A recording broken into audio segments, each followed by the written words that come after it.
Welcome to Maddie's Mirage Live Stories, where I will be telling a tale spun directly from my mind. Today, for the Christmas holidays coming up in only a few short days, I'm going to tell you the story of Mrs. Claus. Mrs. Claus was a tubby woman.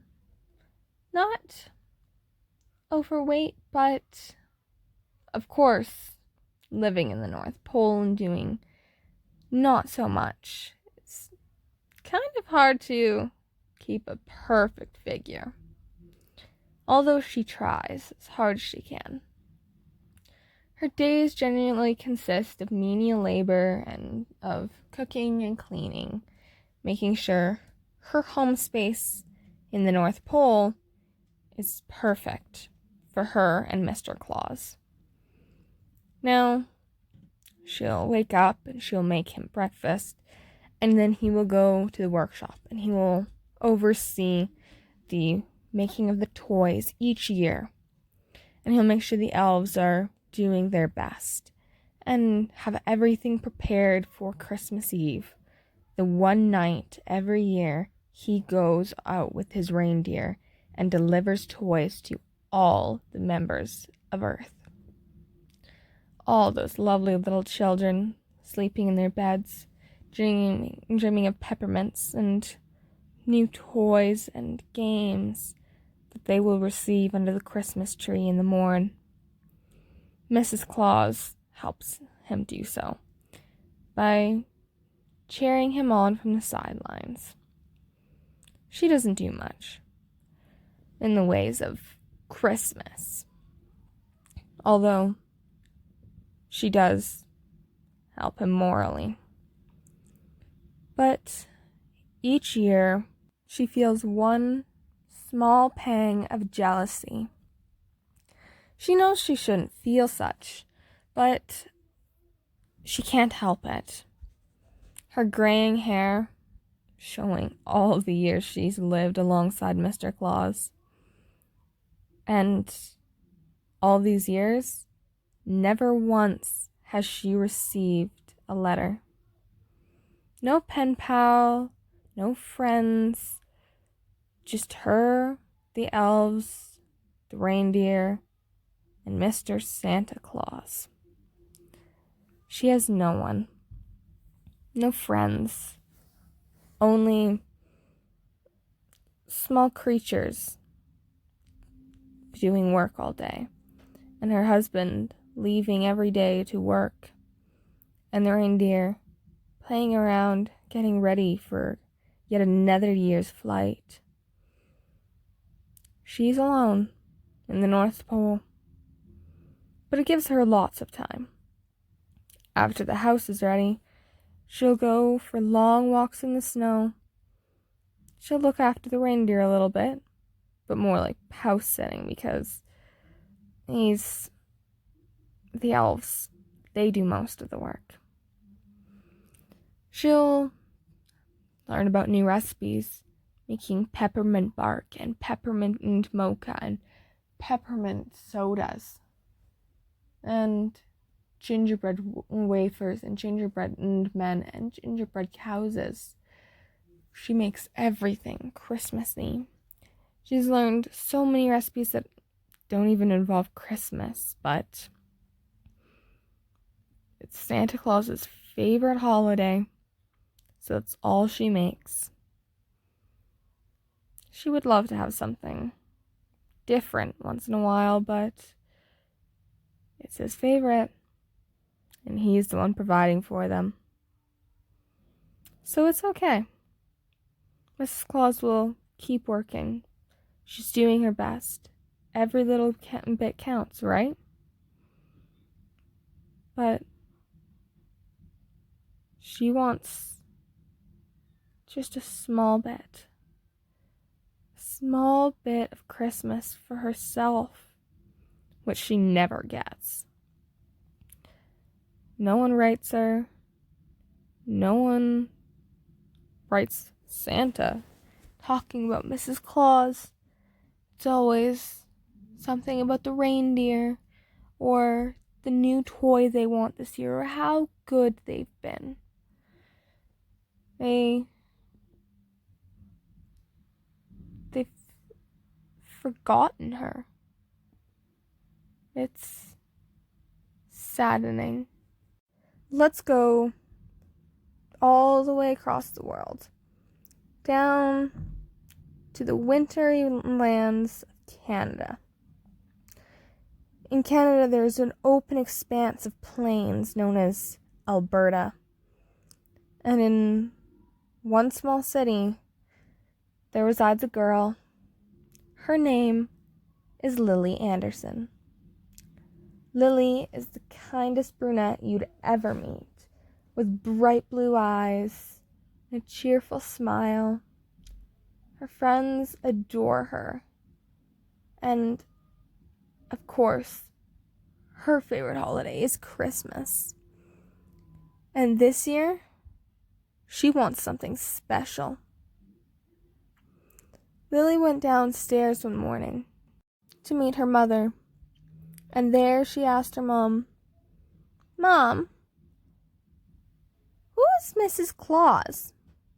And her mother replied, "Well, dear, Mrs. Claus is Santa Claus's wife. She works with him up in the North Pole, making presents and helping the elves all day." Now, of course, the mother might seem to be correct, but not everything is as we say it is. Some things are just meant to be left secret. And, of course, we already know that Mrs. Claus doesn't help the elves. Rather, she doesn't even interact with them. Not much. So, Lilly thought about it. And she thought, and she thought, until she came to the conclusion that everyone, every child of the world, writes to Mr. Santa Claus. But no one ever writes to Mrs. Claus. So she says to her mom, "Mom, I'm going to write to Mrs. Claus this year." Her mom spit out her tea, shocked at this new revelation. "Why, Mrs. Claus? She can't get you presents." And so Lilly replied with, "Why not? She lives with Mr. Claus, so she could talk to him too. She might need a friend." How insightful. This little girl of maybe 12 years old thinking about others. Something not seen commonly. Oh well. So her mother helps her out. They find nice stationery, and she helps her write beautifully, and they write their letter. "Dear Mrs. Claus." Back in the North Pole, Mrs. Claus was going to have another walk. She liked to walk in the snow. The cold didn't bother her anymore, but she still bundled herself up in her beautiful Christmassy outfits. And off she went, crunching through the snow, until she heard some screaming, a small clamor coming back from the stables. She walked over, and she saw that the reindeer were running loose, and elves were running trying to catch them. She knew that she didn't have to help, but she wanted to. This was a nice change of pace for the day. So, she walked up to Dasher, just hanging out, nibbling at some grass coming up through the snow. And she started petting him, calming him down, and leading him back to the stables, where she promptly hooked him up in the harness. The elves didn't like to set them up, and Santa didn't like her to take them out in the sleigh. So she made her own, with the help of some of the elves who didn't think they should be helping her. She made a dog sled. Just a little dog sled. And then she would attach the reindeer to it and have them pull her around the Arctic. That way they would get their exercise, and she'd have a little bit of fun in her elder years. Now, she found that Santa didn't appreciate this, nor did he seem to appreciate much of what she did for him, as he was always too busy working on Christmas to think about much else. By the time he got home, he was already sleeping until well into the night before he ate his supper and went back to bed. So Santa would wait in the workshop and do his work, while Mrs. Claus would do whatever she pleased, hoping that at least someone would carry a conversation with her, or even acknowledge her. But the elves were too busy, and the reindeer, they couldn't really talk to her. At least she couldn't understand them. But she'd become kind of friends with them. They liked having Mrs. Claus around, and they liked how she would take them out for runs. Off she went, collecting the rest of them. Dancer and Prancer, Donner and Vixen, Comet and Cupid, all of them. And then she hooked them up. The elves didn't even thank her, and they just walked off, running back to the workshops so they can continue working on presents for the coming Christmas. And that's what she did. Mrs. Claus took the reindeer out for a nice long run. If they had tried to escape, it was likely because they seemed restless. They really wanted to run, and she found out they did. She didn't even have to tell them where to go. She never does. She lets them run, following the lead reindeer, whom she always changes up, just so they have a chance to be the leader, a chance to show what they can do. Santa always keeps the reindeer in certain positions, but she likes to run them around and have them each show what they can do to lead their friends. This time she put Dancer in the front, and Dancer was racing around. All she did was make sure that they were all following and making sure they weren't going too fast so that she wouldn't fly off, and so that none of the reindeer would get hurt. Just a good run, a good jaunt around the Arctic.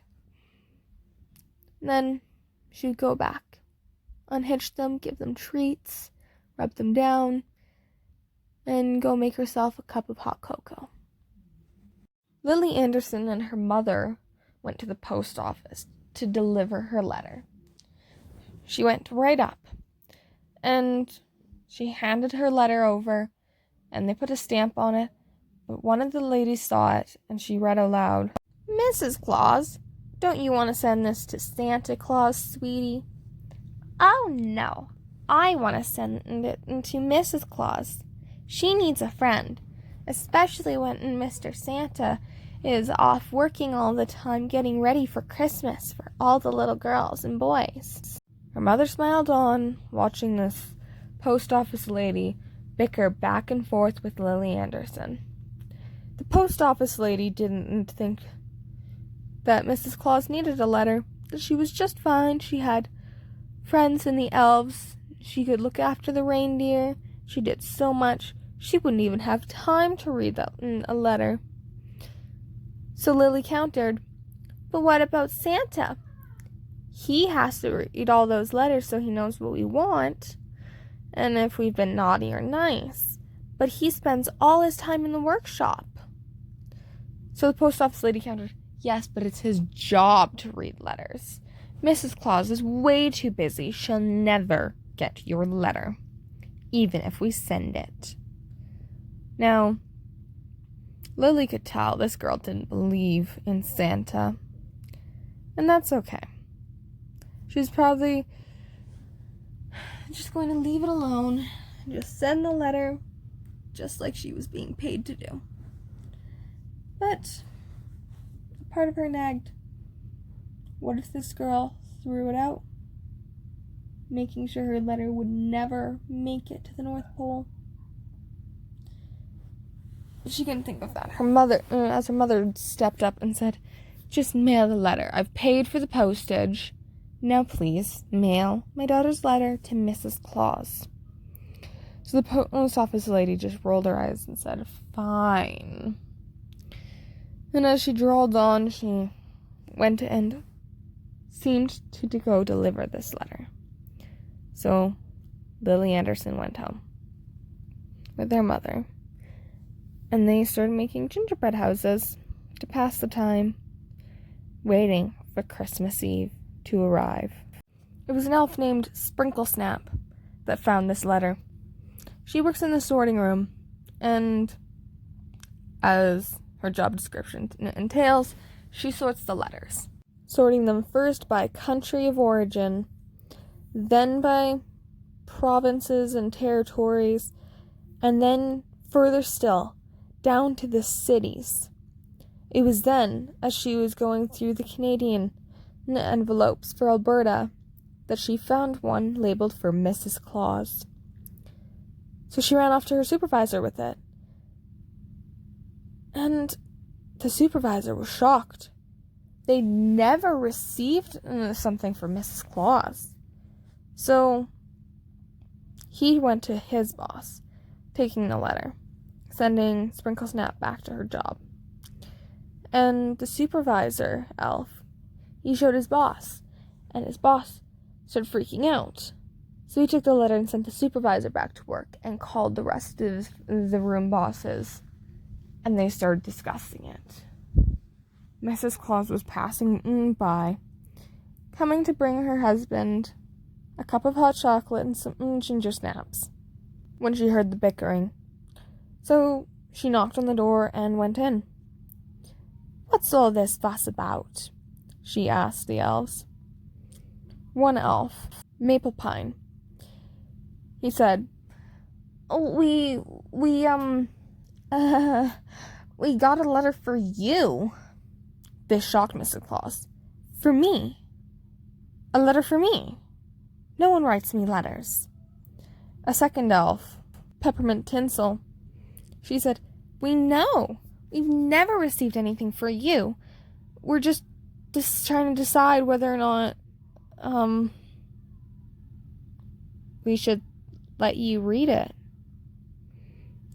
That made Mrs. Claus a little sad, that they didn't seem to trust her with a letter from a kid in Canada. "Well," she began, "I think I should read it. But if you still don't think I should, I could take it to Mr. Claus. I am just bringing him his cup of cocoa and ginger snaps." So the elves conferred quickly, and they decided they were going to send this letter with Mrs. Claus to see if Santa would let her read it.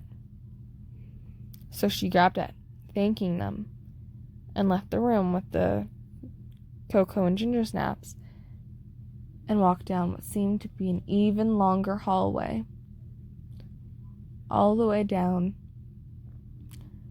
and into Santa Claus's office. Santa Claus is a robust man, large, filling, overfilling his red and white suit.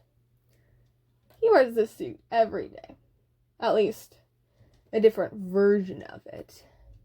It's the same style and everything, but so that it doesn't get too dirty, he wears the exact same suit, style, on a different piece of fabric.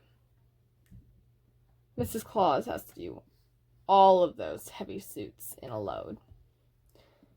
He sits at his desk, a large oak desk, filled with everything that he needs for his job, including letters and his naughty and nice list.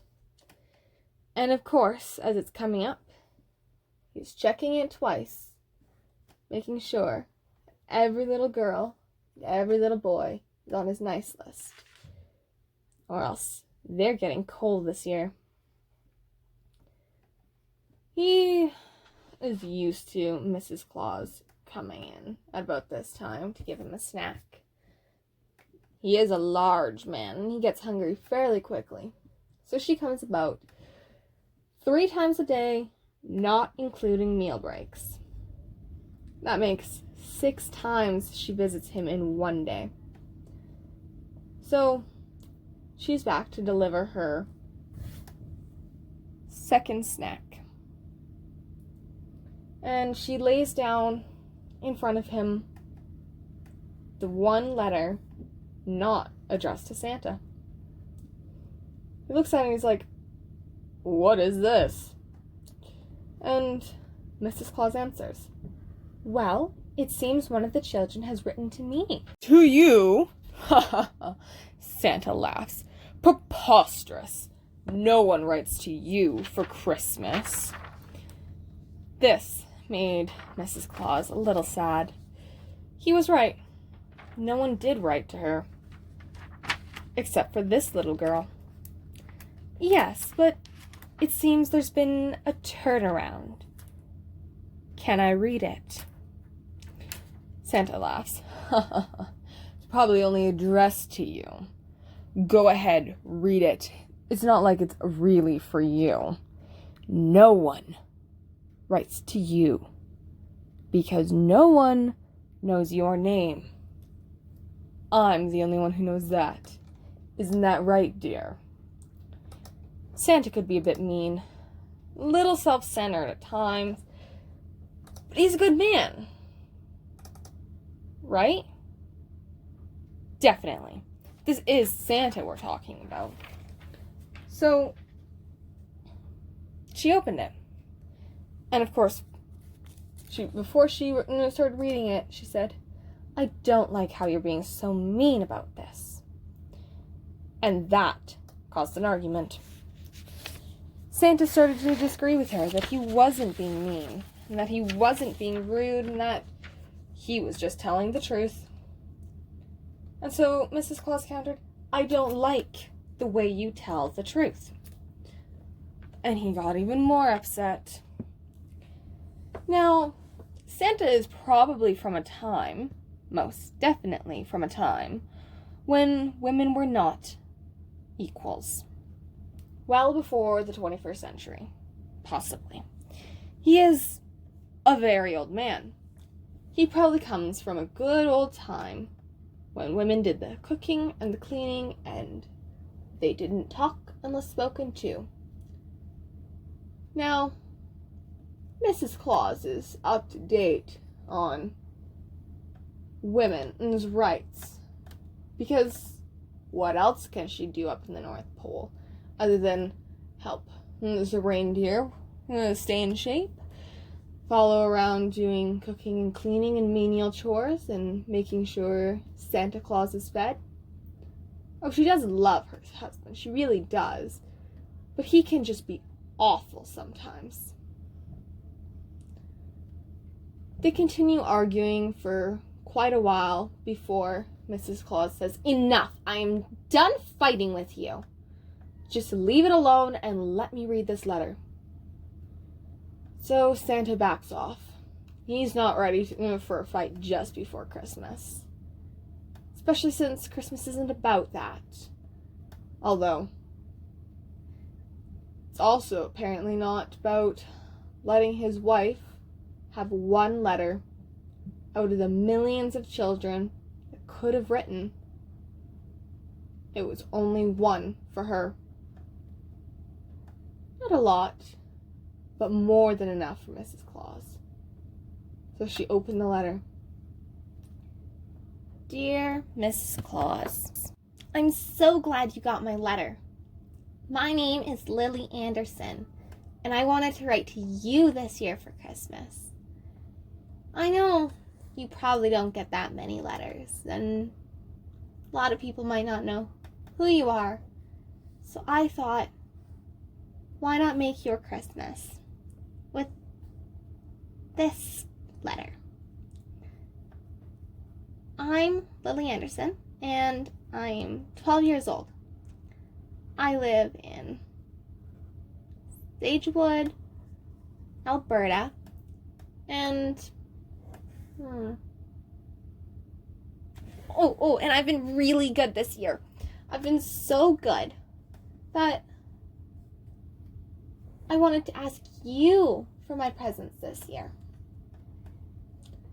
I know it might be a shock because everyone asks for Santa to have certain gifts, but I thought you might be able to do something really good for me. This year, I want a new bike so that I can ride and learn when the spring melts the snow. And I also want a keyboard. I want to learn how to play the piano, but my mom said the piano's too big for our house. So maybe a small piano with the batteries. And I wanted to ask you, what is it like to be married to the man who makes Christmas happen? Is it fun? Is it really nice? Is he really good to you? I think it would be nice to have a friend,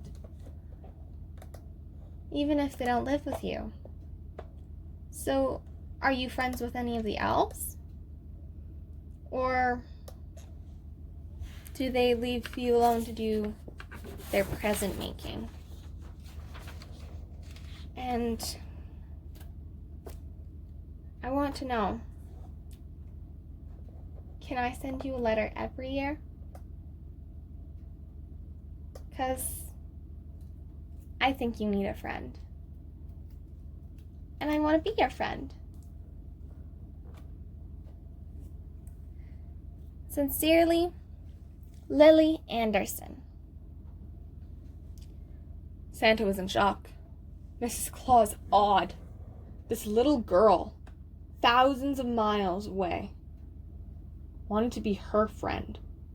She didn't even know for sure if this woman was real, and yet she wanted to be friends with her. And so she turned to Santa. Santa Claus, dear, can I have her gift delivered in my name? Santa was so shocked at the genuine thought of this little girl. So he sighed and said, "Very well, just one." And so he made a note, and we sent her away. He needed to get his work done, and this had been distraction enough. He was so upset that he didn't even take his snack.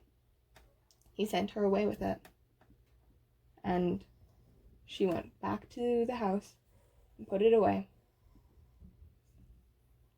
and went back to work. She pulled out a little card and wrote a short letter. And when she went back to Santa to give him his next snack, she handed him the card. This seemed to infuriate him, but he took it. And so she wasn't sure if it was delivered. until the very next year. Lily went to bed early Christmas Eve, hoping that Mrs. Claus had got her letter. And when she awoke on Christmas morning, she found, to her surprise, there was no gift from Santa, but one from Mrs. Claus. She was so overjoyed. She immediately read the letter. Dearest Lily, thank you for writing me this year. I'm Mrs. Claus. I won't be able to answer your questions in such a short letter, but I would love it if you would write to me every year. I would love to be your friend. I've sent you exactly what you've wanted and a little something extra as a thank you for thinking of me. Now, enjoy your Christmas, little girl. True to her word, Mrs. Claus had sent exactly what Lily had asked for. The bike she wanted, and the keyboard, and of course, a little something extra. A shaved and carved wooden figurine of a reindeer, and around its neck, a little bell piece. Just a small medallion on a collar, which said Dasher. And Lily was so happy. She showed her mom and her siblings and her dad, and they were all so happy and so surprised that Mrs. Claus had actually replied. So from every year, then on, Lily would send a letter to Mrs. Claus, and Mrs. Claus would send a little something back. For the first many years, she always sent back a carved reindeer with a different name. She always sent a different reindeer, and they were all slightly different, not just because of their collars, but because the reindeers were all slightly different. In the coming years after, she would send another carved piece of some elves or some of the Christmas cheer she saw around up at the North Pole. Her year became happier, always waiting for Lily's letter. And Lily didn't stop when she became an adult. She continued sending letters, and Mrs. Claus continued sending her gifts. She started asking for more practical things, but she was never greedy. She's always careful, and she eventually started sending Mrs. Claus letters throughout the year, and they became pen pals. As an adult, she began to wonder, is this lady really Mrs. Claus, or just someone writing back to appease me? Mrs. Claus always sent something, so she knew it was someone who actually wanted to talk to her. And she wanted to talk to Mrs. Claus. So that is how their relationship began. It was every year that Mrs. Claus remembered to send the perfect gift to Lily. And it was every year that Lily remembered to send the perfect letter to Mrs. Claus. The end. Thank you for listening to Maddie's Mirage Live Stories. Maddie's Mirage Live Stories is straight from my mind, so it might not make sense altogether and in pieces, but it'll make sense in the end. Thanks for listening this far, and if you leave your thoughts in the comments below, I might even write a story for you.